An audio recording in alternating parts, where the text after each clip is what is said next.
everyone, it's Hannah. We're going to read Lions at Lunchtime, Chapter 8 today. The title of the chapter is Yum. The warrior stared back at Jack and Annie. "We were helping one of your honey guides," said Annie. The warrior was still as a statue. "We didn't mean to steal anything," Jack said. "In fact, it's all yours. We've had enough." "Lots of good honey still there," Annie said, smiling. The warrior narrowed his eyes. "Is he angry?" Jack wondered. "I'm sorry we were trespassing," said Jack. "We come in peace. In fact, we bring gifts." He picked up his backpack and held it out to the warrior. The warrior still didn't move. "This?" Jack held up his book. "Nothing." Jack reached into his pack. He pulled out the big jar of peanut butter. "Peanut butter?" He pulled out the loaf of bread. "Bread? Hey, how about a peanut butter and honey sandwich?" "Yum," Annie said, watching the warrior. The warrior stared at the food. "We'll show you," said Jack. Jack unwrapped the bread. His hands shook. Annie opened the jar. "We don't have anything to spread it with," she said. "Use your fingers," said Jack. "Excuse me," Annie said to the warrior. "I have to use my fingers, but they're pretty clean. An elephant just do it, Annie," said Jack. Okay. She spread the peanut butter onto a slice of bread with her fingers. At the same time, Jack spread the honey from the beehive on the other slice. Jack and Annie put their pieces of bread together. "Ta-da!" said Annie, handing the sandwich to the warrior.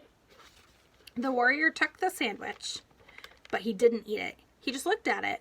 "Let's make sandwiches for us, too," Jack said, "so he doesn't have to eat alone."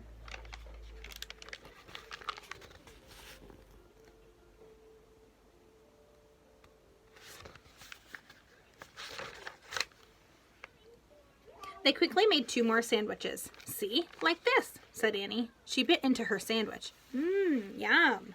Jack took a bite too. He said. It was really good.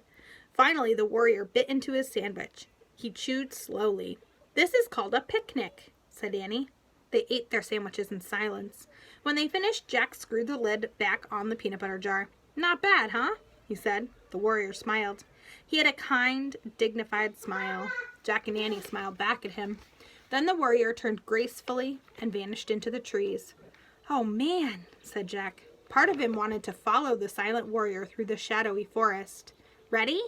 Annie asked softly. Jack nodded. Annie started to go. "Wait," said Jack. He put away the peanut butter and bread. "We're going back to the treehouse, right? We're not going to do anything silly like rescue anything or chase birds, right?"